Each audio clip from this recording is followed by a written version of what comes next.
Hi all, welcome to CC Plus. ഞാൻ കാർത്തിക.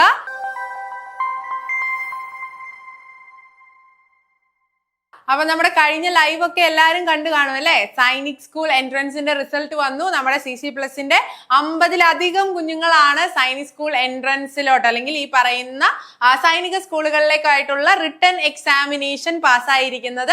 ഒരുപാട് സന്തോഷം. നമ്മളൊരു ലൈവ് ഒക്കെ കണ്ടക്ട് ചെയ്തിരുന്നു. എല്ലാവരെയും വിളിച്ചു, പാരന്റ്സിനെ വിളിച്ചു, കുഞ്ഞുങ്ങളെ വിളിച്ചു, നമ്മൾ സംസാരിച്ചിരുന്നു. അപ്പോൾ എല്ലാവർക്കും ഉള്ള സംശയം എന്ന് പറയുന്നത് റിട്ടൺ ടെസ്റ്റ് അവര് പാസ്സായല്ലേ? അതായത് സൈനിക് സ്കൂൾ എൻട്രൻസ് എക്സാമിനേഷൻ 6ാം ക്ലാസ്സിലോട്ടും 9ാം ക്ലാസ്സിലോട്ടും നടത്തിയതിന്റെ റിട്ടൺ ആയിട്ടുള്ള എക്സാമിനേഷന്റെ റിസൾട്ട് വന്നു. ഇനി അടുത്തത് എന്ത്? അതായത് ഈ പറയുന്ന എക്സാം റിസൾട്ട് ഔട്ട് ആയി കഴിഞ്ഞു. ഇനി അടുത്ത സ്റ്റെപ്പ് എന്താണ് എന്നുള്ളത് ഒരുപാട് പേർക്ക് സംശയമുള്ളതായിരുന്നു. നമ്മളോട് എല്ലാവരും വിളിച്ച് ചോദിക്കുന്നുണ്ടായിരുന്നു. അപ്പം ഇന്നത്തെ വീഡിയോയിൽ നമ്മൾ നോക്കാൻ പോകുന്നത് ഈ പറയുന്ന റിട്ടൺ എക്സാമിനേഷനിൽ ക്വാളിഫൈങ് ആയിട്ടുള്ള കുഞ്ഞുങ്ങൾ അടുത്ത എന്തെല്ലാം കാര്യങ്ങളാണ് ശ്രദ്ധിക്കേണ്ടത് എന്നുള്ളതാണ് ഇന്നത്തെ വീഡിയോയിൽ നമ്മൾ നോക്കാൻ പോകുന്നത്. അങ്ങനെയാണ് നോക്കിക്കോ, ഇവിടെ കുറച്ച് സ്റ്റെപ്പുകൾ കൊടുത്തിട്ടുണ്ട്. അപ്പൊ ഞാനത് ഓരോന്നും എക്സ്പ്ലെയിൻ ചെയ്ത് പറയാം. അപ്പം ഏറ്റവും ആദ്യം നടക്കേണ്ടത്, അതായത് ഈ എക്സാമിനേഷന്റെ നമ്മൾ കൃത്യമായിട്ട് നമ്മുടെ CC പ്ലസുമായിട്ട് ബന്ധപ്പെട്ട് നിൽക്കുന്ന കുഞ്ഞുങ്ങൾക്ക് എല്ലാവർക്കും നമ്മൾ അതിന്റെ നോട്ടിഫിക്കേഷനും കാര്യങ്ങളും എല്ലാം, അതുപോലെ തന്നെ നമ്മുടെ ഫ്രീ സ്റ്റഡി ഗ്രൂപ്പുകളിലെല്ലാം നമ്മൾ പറഞ്ഞതാണ് കൗൺസിലിംഗ് രജിസ്ട്രേഷൻ. ഓക്കെ, അതായത് ഈ റിസൾട്ട് വരുന്നതിന് മുന്നേ തന്നെ ഒരു കൗൺസിലിങ്ങിന് വേണ്ടി, അതായത് സൈനിക് സ്കൂളുകളിലോട്ട് നിങ്ങൾ അഡ്മിഷൻ എടുക്കുന്നതിന് മുന്നേ അറിഞ്ഞിരിക്കേണ്ട കാര്യങ്ങളെ കുറിച്ചെല്ലാം പറയാനായിട്ട് ഒരു കൗൺസിലിംഗ് പോർട്ടൽ ഓപ്പൺ ആയിരുന്നു. ആ കൗൺസിലിംഗ് പോർട്ടലിൽ നമ്മൾ എന്ത് ചെയ്യണം? രജിസ്ട്രേഷൻ നടത്തണം, രജിസ്റ്റർ ചെയ്തിടണം. ഒരു ഫെബ്രുവരി മാസം മൊത്തം ഈ പറയുന്ന രജിസ്ട്രേഷന് വേണ്ടി ആ പോർട്ടൽ ഓപ്പൺ ആയിരുന്നു. ആ പോർട്ടലിൽ കുഞ്ഞുങ്ങളുടെ ആപ്ലിക്കേഷൻ നമ്പർ ഒക്കെ വച്ചിട്ടാണ് നമ്മൾ ലോഗിൻ ചെയ്യേണ്ടത്. അത് എല്ലാവർക്കും കമ്പൽസറി ആയിരുന്നു. കാരണം റിസൾട്ട് ആ സമയത്ത് വന്നിട്ടുണ്ടായില്ല. റിസൾട്ട് ഇപ്പൊ 2-3 ദിവസം മുന്നേ ആണല്ലോ വന്നേ.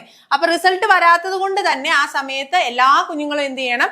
കമ്പൽസറി ആയിട്ട് ഈ കൗൺസിലിങ്ങിന് പോർട്ടലിൽ നമ്മൾ അവരുടെ ആപ്ലിക്കേഷൻ നമ്പർ വെച്ച് രജിസ്റ്റർ ചെയ്യേണ്ടതാണെന്നൊക്കെ നമ്മൾ നോട്ടിഫൈ ചെയ്തതെന്നായിരുന്നു. അപ്പൊ അതെല്ലാരും ചെയ്ത് കാണും. അതിന്റെ സമയമൊക്കെ അവസാനിച്ചിട്ടുണ്ട്. അപ്പൊ അതെല്ലാരും ചെയ്ത് കാണുമെന്ന് ഞാൻ പ്രതീക്ഷിക്കുന്നു. ഇനി അടുത്ത സ്റ്റെപ്പ് നോക്കിക്കേ, verification of details and correction window. അതായത് ഈ കൗൺസിലിംഗിൽ നിങ്ങൾ നിങ്ങളുടെ കാര്യങ്ങൾ പല ഡീറ്റെയിൽസ് കൊടുത്തായിരിക്കും അല്ലെ രജിസ്റ്റർ ചെയ്തിരിക്കുന്നത്. അപ്പൊ ആ രജിസ്റ്റർ ചെയ്ത ഏതെങ്കിലും കാര്യങ്ങളിൽ തെറ്റുകൾ ഉണ്ട് എന്നുണ്ടെങ്കിൽ അത് തിരുത്താനായിട്ട് ഒരു കറക്ഷൻ വിൻഡോ ഓപ്പൺ ആകും. ഓക്കെ, ആ കറക്ഷൻ വിൻഡോ ഓപ്പൺ ആകുക എന്നുള്ളതാണ് അടുത്ത സ്റ്റെപ്പ് എന്ന് പറയുന്നത്. അപ്പൊ എന്തെങ്കിലും തെറ്റുകളോ കാര്യങ്ങളോ നിങ്ങൾക്കുണ്ട് എന്നുണ്ടെങ്കിൽ നിങ്ങൾ അപ്ലൈ ചെയ്ത സമയത്ത് ഈ കൗൺസിലിങ്ങിന് വേണ്ടി രജിസ്റ്റർ ചെയ്ത സമയത്ത് എന്തെങ്കിലും കറക്ഷൻസ് കാര്യങ്ങൾ ഉണ്ട് എന്നുണ്ടെങ്കിൽ അത് നിങ്ങൾക്ക് ഈ പറയുന്ന വിൻഡോ ഓപ്പൺ ആയിരിക്കുന്ന സമയത്ത് ചെയ്യാവുന്നതാണ്. ഓക്കെ, അപ്പൊ അത് ശ്രദ്ധിക്കുക. അതിൽ ഏറ്റവും വലിയൊരു കാര്യം എന്ന് പറയുന്നത് കാൻഡിഡേറ്റിന്റെ പേര്, ഫാദറിന്റെ മദറിന്റെ ഒക്കെ പേര്, അതുപോലെ തന്നെ ഡേറ്റ് ഓഫ് ബർത്ത്, ഇതിലൊക്കെ വന്ന തെറ്റുകൾ നമുക്ക് കറക്ഷൻ വിൻഡോയിൽ കറക്റ്റ് ചെയ്യാനായിട്ട് പറ്റത്തില്ല.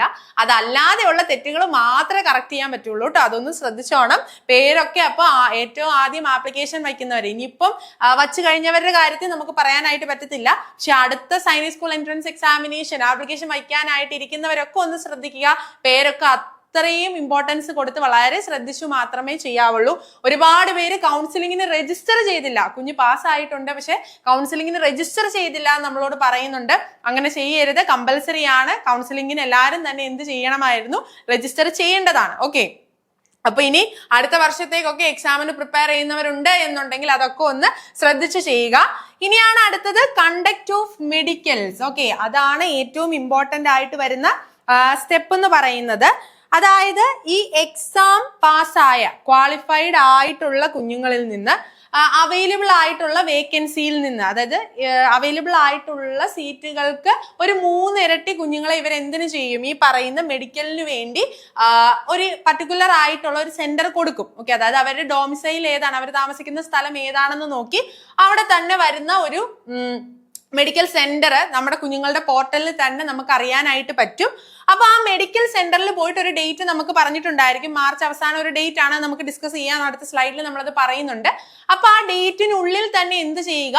ആ മെഡിക്കൽ ഫിറ്റ്നസ്, അതായത് ആ മെഡിക്കൽ പറഞ്ഞിരിക്കുന്ന സ്ഥലത്ത് പോയി നമ്മൾ മെഡിക്കൽ ക്ലിയർ ചെയ്യുകയാണ് ചെയ്യേണ്ടത്. അപ്പൊ പറഞ്ഞിരിക്കുന്ന ഡോക്യുമെന്റ്സ് ഒക്കെ, അതിനായിട്ട് കുറച്ച് ഡോക്യുമെന്റ്സും കാര്യങ്ങളും ഒക്കെ പറയും. ആ കാര്യങ്ങളും എല്ലാം ആയിട്ട് കൃത്യമായിട്ട് എന്ത് ചെയ്യണം? ചെല്ലണം. ഒരു ലാസ്റ്റ് ഡേറ്റ് പറഞ്ഞിട്ടുണ്ടെന്നുണ്ടെങ്കിൽ ഒരു കാരണവശാലും നിങ്ങൾ അവസാനത്തേക്ക് വെച്ചോണ്ടിരിക്കരുത്. ഇപ്പൊ കൗൺസിലിങ്ങിന് രജിസ്റ്റർ ചെയ്തില്ല എന്നൊക്കെ നമ്മളോട് ഒരുപാട് പേര് പറയുന്നു. അപ്പൊ അതുകൊണ്ട് അവസാന നിമിഷത്തേക്ക് ഒരു കാരണവശാലും വെച്ചുകൊണ്ടിരിക്കരുത്.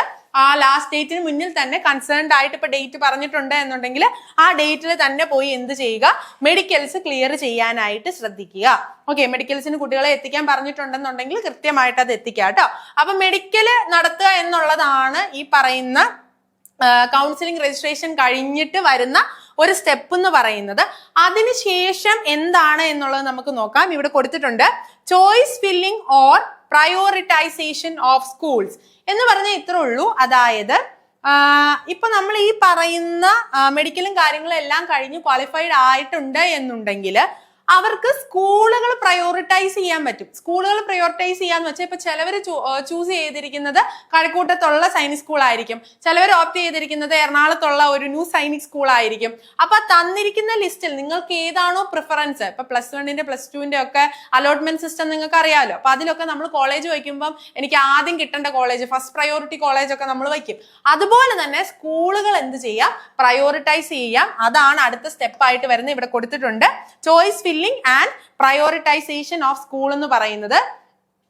ഒരു കാര്യം ശ്രദ്ധിക്കുക, ഇപ്പൊ ചില കുഞ്ഞുങ്ങള് റിട്ടൺ എക്സാമിനേഷൻ ന്യൂ സൈനിക് സ്കൂളിലോട്ടായിരിക്കും പാസ്സായിരിക്കുന്നത്. അത് അങ്ങനെ തന്നെ കൊടുത്തിട്ടുണ്ടായിരിക്കും, ക്വാളിഫൈഡ് ഫോർ സൈനിക് സ്കൂൾ അല്ലെങ്കിൽ qualified for new Sainik school, അല്ലെങ്കിൽ ചില കുട്ടികൾ qualified four Sainik school and also for new Sainik school കാണും. അപ്പൊ അത് ഏതിലാണോ ക്വാളിഫൈഡ് ആയിരിക്കുന്നത് അതിനുള്ള ലിസ്റ്റേ നിങ്ങൾക്ക് പ്രയോറിറ്റൈസ് ചെയ്യാനായിട്ട് വരുള്ളൂ. അപ്പൊ അതിലുള്ള ലിസ്റ്റിലുള്ള സ്കൂളുകൾ നിങ്ങൾക്ക് സെലക്ട് ചെയ്ത് പ്രയോറിറ്റൈസ് ചെയ്യാവുന്നതാണ്. അതൊന്ന് ഓർക്കുക കേട്ടോ.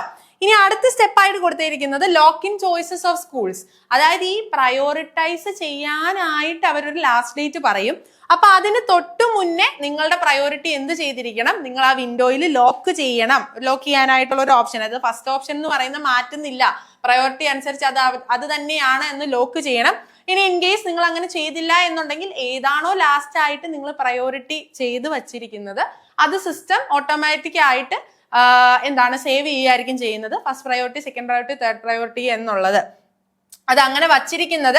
ഇപ്പൊ ഇടയ്ക്ക് നിങ്ങൾക്ക് എപ്പോഴെങ്കിലും ഈ ലാസ്റ്റ് ഡേറ്റിന് മുന്നേ എപ്പോഴെങ്കിലും ഈ പ്രയോറിറ്റി അങ്ങോട്ടും ഇങ്ങോട്ടും ഒക്കെ ചേഞ്ച് ചെയ്ത് വയ്ക്കണം എന്നുണ്ടെങ്കിൽ മാറ്റാനായിട്ടുള്ള ഓപ്ഷൻ ഉണ്ട്. അതുകൊണ്ടാണ് ഏറ്റവും അവസാനം എന്ത് ചെയ്യേണ്ടത്, ഈ പറയുന്ന സ്കൂളുകൾ പ്രയോറിറ്റി അനുസരിച്ച് സ്കൂളുകൾ ലോക്ക് ചെയ്യണം എന്ന് പറയുന്നത്. ഇനി അതിനുശേഷമാണ് ഈ പറയുന്ന എന്താണ് സ്കൂൾ പ്രയോറിറ്റൈസേഷൻ എല്ലാം കഴിയുമ്പോഴായിരിക്കും ഓൺലൈൻ കൗൺസിലിങ്ങിനായിട്ട് നമ്മളെ കുട്ടികളെ വിളിക്കുന്നത്. ഓക്കെ, അപ്പൊ ഈ ഓൺലൈൻ കൗൺസിലിംഗ് എന്ന് പറയുന്നത് ഏകദേശം ഒരു 6 റൗണ്ട്സ്, ഓക്കെ, ഒരു 6 റൗണ്ടുകളോളം വരുന്ന ഒരു എന്താണ് ഓൺലൈൻ കൗൺസിലിംഗ് ആണ്. അത് ഒരു കുട്ടിക്ക് 6 റൗണ്ട് എന്നല്ല ഞാൻ ഉദ്ദേശിച്ചത്, അതും ഒരു അലോട്ട്മെന്റ് സിസ്റ്റം പോലെ തന്നെയാണ്. ഓക്കെ, അതായത് ഇതെല്ലാം കുഞ്ഞുങ്ങളുടെ പോർട്ടലിലൂടെ അറിയാനായിട്ട് അവർക്ക് പറ്റും. എങ്ങനെയാണെന്ന് ഞാൻ പറയാം. ഇവിടെ കൃത്യമായിട്ടും +1 +2 ഒരു അലോട്ട്മെന്റ് സിസ്റ്റം പോലെ തന്നെയാണ് ഇത് നടക്കുന്നത്. അതായത് ഈ കിടക്കുന്ന ഫസ്റ്റ് ചോയ്സ് കോൺസെപ്റ്റ് നിങ്ങൾ കണ്ടല്ലോ. അതായത് ഇപ്പൊ ഒരു കുട്ടിക്ക് അവൻ വച്ചിരുന്ന ആദ്യത്തെ സ്കൂള് തന്നെ കിട്ടി എന്ന് വെച്ചോ. ഓക്കെ, ആദ്യത്തെ സ്കൂള് തന്നെ കിട്ടി എന്നുള്ളത് അവരുടെ പോർട്ടൽ വഴി അവർക്ക് അറിയാനായിട്ട് പറ്റും. അപ്പൊ അങ്ങനെ ആദ്യത്തെ സ്കൂള് കിട്ടി എന്നുണ്ടെന്നുണ്ടെങ്കിൽ നമുക്ക് എന്ത് ചെയ്യാം, അക്സെപ്റ്റ് ചെയ്യാം. ഓക്കെ, അവിടെ വെച്ച് അവന്റെ ആ ഇത് അക്സെപ്റ്റ് ചെയ്തു, ആ സീറ്റ് അവന് കിട്ടി. പക്ഷെ അങ്ങനെയല്ല, മറ്റൊരു കുട്ടിക്ക് ഇപ്പം 3ാമത്തെ പ്രയോറിറ്റി വെച്ച സ്കൂളാ കിട്ടിയത് എന്ന് നിങ്ങൾ വിചാരിക്കുക. അപ്പൊ അതല്ല, മുന്നോട്ടുള്ള ഹയർ പ്രയോറിറ്റി നോക്കുന്നുണ്ട് എന്നുണ്ടെങ്കിൽ അക്സെപ്റ്റ് ചെയ്യാനും റിജക്ട് ചെയ്യാനായിട്ടും ഓപ്ഷൻസ് വരുന്നുണ്ട്. ഓക്കെ, അപ്പം ആ 3ാമത്തെ ഓപ്ഷൻ തന്നെ മതി എന്നാണെന്നുണ്ടെങ്കിൽ അക്സെപ്റ്റ് ചെയ്യാം, ആ സീറ്റ് അവൈലബിൾ ആവും. ഇല്ല, ഹയർ ഓപ്ഷനിലോട്ട് പോകുന്നുണ്ട് എന്നുണ്ടെങ്കിൽ ആ കിട്ടിയത് എന്ത് ചെയ്യാം, റിജക്ട് ചെയ്യാം. ഓക്കെ, കിട്ടിയത് റിജക്ട് ചെയ്യാം. അപ്പൊ മുകളിലോട്ടുള്ള ഹയർ പ്രയോറിറ്റി ഓപ്ഷൻസ് നിങ്ങൾക്ക് ചൂസ് ചെയ്യാവുന്നതാണ്. ഓക്കെ, ക്ലിയർ ആണെന്ന് വിചാരിക്കുന്നു. നമ്മുടെ ഒരുപാട് നിങ്ങൾ പറയുമ്പോൾ ഒത്തിരി കൺഫ്യൂസ്ഡ് ആവണ്ട. നമ്മുടെ ഈ പറയുന്ന അലോട്ട്മെന്റ് സിസ്റ്റം ഉണ്ടല്ലോ, +1 +2 ഒക്കെ ഏകജാലകത്തിന്റെ നമ്മൾ പ്രയോറിറ്റി അനുസരിച്ച് സ്കൂളുകൾ വയ്ക്കുന്ന പോലെ തന്നെയുള്ള പരിപാടിയാണ്. ഏറ്റവും അവസാനമായിരിക്കും ഇങ്ങനെ എല്ലാം കഴിഞ്ഞതിന് ശേഷം ഈ പറയുന്ന ഓഫ്ലൈൻ വെയിറ്റ് ലിസ്റ്റ് ഇടുന്നത്. അതായത് ഓൺലൈൻ എല്ലാ കുട്ടികളെയും അവൈലബിൾ ആയിട്ടുള്ള സീറ്റുകളിൽ കുട്ടികളെല്ലാം ഫില്ലായി കഴിഞ്ഞ് ഏതെങ്കിലും സീറ്റുകൾ ഏതെങ്കിലും സ്കൂളുകളിൽ ബാക്കി ഉണ്ട് എന്നുണ്ടെങ്കിൽ അവരെന്ത് ചെയ്യും, ഈ പറയുന്ന ഓഫ്ലൈൻ ആയിട്ടുള്ള വെയിറ്റ് ലിസ്റ്റുകൾ ഇടുന്നതായിരിക്കും. അത് കൺസേൺഡ് ആയിട്ടുള്ള സ്കൂളുകൾ പബ്ലിഷ് ചെയ്യുന്നതായിരിക്കും എന്നുള്ളത് ഓർത്ത് വയ്ക്കുക. അപ്പം ഇത്രയുമാണ് ചുരുക്കി പറഞ്ഞാൽ ഈ പറയുന്ന സ്റ്റെപ്പുകൾ. അതായത് നമ്മുടെ എക്സാം കഴിഞ്ഞതിന് ശേഷം സൈനിക് സ്കൂളിന്റെ റിട്ടൺ എക്സാമിനേഷൻ കഴിഞ്ഞതിന് ശേഷം നടക്കേണ്ട പ്രൊസീജിയേഴ്സ് എന്ന് പറയുന്നത്, അല്ലെങ്കിൽ നമ്മൾ ശ്രദ്ധിക്കേണ്ട കുറച്ച് കാര്യങ്ങൾ എന്ന് പറയുന്നത്. ഇനിയിപ്പം ഈ വർഷത്തെ നോട്ടിഫിക്കേഷൻ അനുസരിച്ചുള്ള ഡേറ്റുകളാണ് ഇവിടെ പറയുന്നത്. ഓൾറെഡി ഈ പറയുന്ന കൗൺസിലിങ്ങിന് വേണ്ടി രജിസ്ട്രേഷനും കാര്യങ്ങളും എല്ലാം നടത്തേണ്ടത് 19 ജാനുവരി തൊട്ട് 28 ഫെബ്രുവരി വരെ ആയിരുന്നു. ഞാൻ പറഞ്ഞു കുറെ പേര് എല്ലാവർക്കും കമ്പൽസറി ആയിട്ട് ചെയ്യേണ്ടതായിരുന്നു. കുറെ പേരൊക്കെ അത് മിസ് ചെയ്തിട്ടുണ്ട്. എനിവേ അതിനുശേഷം മെഡിക്കലിന് വേണ്ടി അവരുടെ പോർട്ടലിൽ മെഡിക്കലിന്റെ സെന്ററും കാര്യങ്ങളും എല്ലാം വരുന്നത്, കാൻഡിഡേറ്റ് ലോഗിനിൽ വരുന്നത് 1 മാർച്ച് തൊട്ട് 30 മാർച്ച് വരെ, അതായത് മാർച്ച് മാസം മൊത്തം ഈ പറയുന്ന മെഡിക്കൽ നടക്കാനായിട്ടുള്ള ഇതാണ്. അപ്പൊ ഏതാണോ സെന്റർ നമ്മുടെ പോർട്ടലിൽ ഇടയ്ക്ക് ചെക്ക് ചെയ്തുകൊണ്ടിരിക്കുക, കിട്ടിയിട്ടുണ്ടെങ്കിൽ നമ്മളത് ആ കൺസേൺഡ് ആയിട്ടുള്ള സമയത്തിനുള്ളിൽ തന്നെ കുട്ടികളെ അവിടെ എത്തിക്കേണ്ടതാണ്. ഇനി നോക്കിക്കേ, അതിനുശേഷമാണ് prioritization of schools by the candidate. അതിന്റെ ഒരു സമയം എന്ന് പറയുന്നത് 20 മാർച്ച് തൊട്ട് 29 മാർച്ച് വരെ നമുക്ക് സ്കൂളിന്റെ പ്രയോറിറ്റി നമ്മുടെ പോർട്ടലിൽ സെറ്റ് ചെയ്യാനായിട്ട് സമയമുണ്ട്. ഓക്കെ, അപ്പൊ മാർച്ച് സമയത്ത് കൃത്യമായിട്ട് നമ്മുടെ പോർട്ടൽ ഒന്ന് ചെക്ക് ചെയ്തുകൊണ്ടിരിക്കണം കാൻഡിഡേറ്റ് ലോഗിൻ. കാരണം സ്വന്തമായിട്ട് യൂസർ നെയിമും ഒരു പാസ്വേഡും ഒക്കെ ഉണ്ട്. അപ്പം അത് വെച്ചിട്ട് എന്ത് ചെയ്യണം, ലോഗിൻ ചെയ്ത് എത്ര ദിവസം വരെയാണ് എന്നുള്ളതൊക്കെ കൃത്യമായിട്ട്, അല്ലെങ്കിൽ ഏത് ഡേറ്റിലാണ് കിട്ടിയേക്കുന്നതെന്നൊക്കെ കൃത്യമായിട്ടൊന്ന് നോക്കണം കേട്ടോ.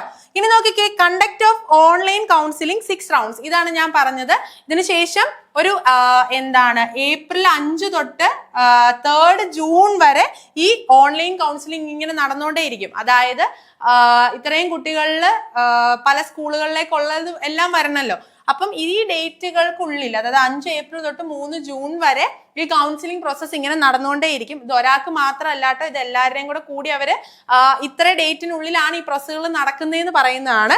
ഏറ്റവും അവസാനം ഞാൻ പറഞ്ഞ പോലെ ബാക്കി വരുന്ന സീറ്റിനുള്ള ഓഫ്ലൈൻ വെയിറ്റ് ലിസ്റ്റ് വരുന്നത് എന്ന് പറയുന്നത് ഒരു 5th ജൂൺ ഒക്കെ ആവുമ്പോഴേക്കും ആയിരിക്കും ഫൈനൽ വെയിറ്റ് ലിസ്റ്റ് വരുന്നത്. അപ്പൊ ഇത്രയും പ്രൊസീജിയേഴ്സ് എല്ലാം കഴിഞ്ഞു കഴിയുമ്പോൾ മാത്രമേ എന്ത് ചെയ്യാനായിട്ട് പറ്റുള്ളൂ, നമുക്കൊരു സീറ്റ് സൈനിക് സ്കൂൾ എൻട്രൻസ് എക്സാമിനേഷന്റെ കൺഫേം ചെയ്യാനായിട്ട് പറ്റുള്ളൂ. അതിന്റെ ഫസ്റ്റ് സ്റ്റെപ്പ് ആയിരുന്നു ഇപ്പൊ ഈ പറയുന്ന നമ്മുടെ കുഞ്ഞുങ്ങളെല്ലാവരും പാസ് ആയിരുന്ന സൈനിക് സ്കൂളിന്റെ എൻട്രൻസ് എക്സാമിനേഷൻ, അതായത് റിട്ടൺ എക്സാമിനേഷൻ ആണ് ഇതിന്റെ ഏറ്റവും വെരി ഫസ്റ്റ് സ്റ്റെപ്പ് എന്ന് പറയുന്നത്. അപ്പൊ ആ വെരി ഫസ്റ്റ് സ്റ്റെപ്പ് എന്ന് പറയുന്നത് കടക്കാനായിട്ട് ഇപ്പം സൈനിക് സ്കൂൾ എൻട്രൻസ് എന്നൊക്കെ ഉള്ളത് ഇപ്പോഴാണ് കുറച്ച് എല്ലാവരും കേട്ടും കുഞ്ഞുങ്ങളെ അതിനൊക്കെ പ്രിപ്പയർ ചെയ്യാനായിട്ട് തുടങ്ങിയിരിക്കുന്നത്. അപ്പം അതിനെല്ലാമായിട്ട് നമ്മുടെ CC+ല് ബാച്ചസ് ഓൾറെഡി അടുത്ത അധ്യയന വർഷത്തിലുള്ള സൈനിക് സ്കൂളിന്റെ ബാച്ചസ് നമുക്ക് സ്റ്റാർട്ട് ആകാൻ പോവുകയാണ്. അപ്പൊ അതിലോട്ട് ജോയിൻ ചെയ്യണം എന്നൊക്കെ നിങ്ങൾക്ക് ആഗ്രഹമുണ്ട് എന്നുണ്ടെങ്കിൽ സ്ക്രീനിൽ കാണുന്ന നമ്പറിൽ ഒന്ന് കോൺടാക്ട് ചെയ്താൽ മതി. 9496949929 എന്നുള്ള നമ്പറിൽ, അല്ലെങ്കിൽ നമ്മുടെ വീഡിയോയുടെ താഴെ നമ്മൾ നമ്മുടെ ഫ്രീ സ്റ്റഡി ഗ്രൂപ്പ് എല്ലാം പിൻ ചെയ്ത് വെച്ചിരിക്കാം. അപ്പൊ ഇങ്ങനെയുള്ള ഡീറ്റെയിൽസും കാര്യങ്ങളും ഇപ്പൊ ഞാൻ പറഞ്ഞല്ലേ, കുറെ ഡേറ്റുകളൊക്കെ പറഞ്ഞു. അപ്പം ചിലപ്പോൾ എപ്പോഴും എല്ലാവർക്കും അങ്ങനെ ചെക്ക് ചെയ്തുകൊണ്ടിരിക്കാനൊന്നും സമയം കാണില്ല. അപ്പൊ നമ്മൾ എന്ത് ചെയ്യും, അത് കൃത്യമായിട്ട് ആ ഗ്രൂപ്പിൽ കാര്യങ്ങളെല്ലാം ഡേറ്റുകളും കാര്യങ്ങളും ഒക്കെ അറിയിക്കുന്നതായിരിക്കും. അപ്പൊ നിങ്ങൾ അതിലോട്ട് ജോയിൻ ചെയ്താലും മതി. അപ്പം കൃത്യമായിട്ട് എന്ത് ചെയ്യുക, ഈ പറയുന്ന കാര്യങ്ങളൊക്കെ ഒന്ന് ഓർത്തു വയ്ക്കുക. അപ്പം അടുത്ത സൈനിക് സ്കൂൾ എൻട്രൻസ് എഴുതാനായിട്ട് തയ്യാറായിരിക്കുന്ന കുഞ്ഞുങ്ങൾ വേഗം നമ്മുടെ ബാച്ചിലോട്ട് ജോയിൻ ചെയ്തോ. ഓൾറെഡി നമ്മുടെ ബാച്ചിൽ ഉണ്ടായിരുന്നവര് ഈ വീഡിയോയ്ക്ക് അനുസരിച്ച് കൃത്യമായിട്ട് എന്ത് ചെയ്യുക, ഈ പറയുന്ന നിങ്ങളുടെ ലോഗിൻ അല്ലെങ്കിൽ കാൻഡിഡേറ്റ് ലോഗിൻ്റെ അകത്തൊക്കെ ലോഗിൻ ചെയ്ത് കൃത്യമായിട്ട് ഈ കാര്യങ്ങളെല്ലാം രജിസ്റ്റർ ചെയ്യാനും എല്ലാം ശ്രദ്ധിക്കുക. അപ്പൊ നിങ്ങൾ എല്ലാവരും നിങ്ങൾ ഉദ്ദേശിച്ച ആ സൈനിക് സ്കൂളിലോട്ട് തന്നെ എത്തട്ടെ. അപ്പൊ അടുത്ത വീഡിയോയിൽ കാണാം. അതുവരേക്കും ബൈ ഫ്രം CC+.